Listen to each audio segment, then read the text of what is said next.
هسه تحليل المقادير الجبرية. الفرق بين مربعين. شو يعني الفرق بين مربعين؟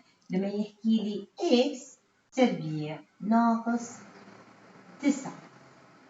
الفرق بين مربعين بنظر للحد الأول، يعني بيكون معي حدين أنا فقط بالاقتران. الحد الأول تربيع يعني مربع كامل، والحد الثاني مربع كامل. شو يعني مربع كامل؟ جاي من المقدار أو المتغير ضرب نفسه أو العدد ضرب نفسه. إذا هذا هو عبارة عن فرق بين مربعين. أنا لما بدي أحلل هون راح أفتح قوسين. الفرق بين مربعين دائما منطيني مرة سالب مرة موجب.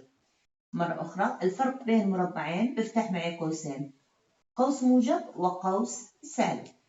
الإكس تربيع من وين جايتني؟ من إكس ضرب إكس، والتسعة من وين جاي؟ لازم العدد ضرب نفسه، إذا هو 3 ضرب 3. أنا هيك بسطت المقدار بأبسط صورة. ناخذ كمان عدد، كمان مقدار. لو أنطاني إكس تربيع ناقص 1.8، بلاش خلينا على 64. ننظر للحد الأول هو مربع كامل جاي من x ضرب x. ننظر للحد الثاني هو مربع كامل جاي من 8 ضرب 8.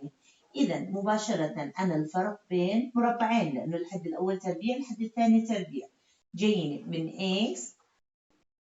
فرق بين مربعين دائما علمني إنه أحد القوسين موجب والآخر سالب.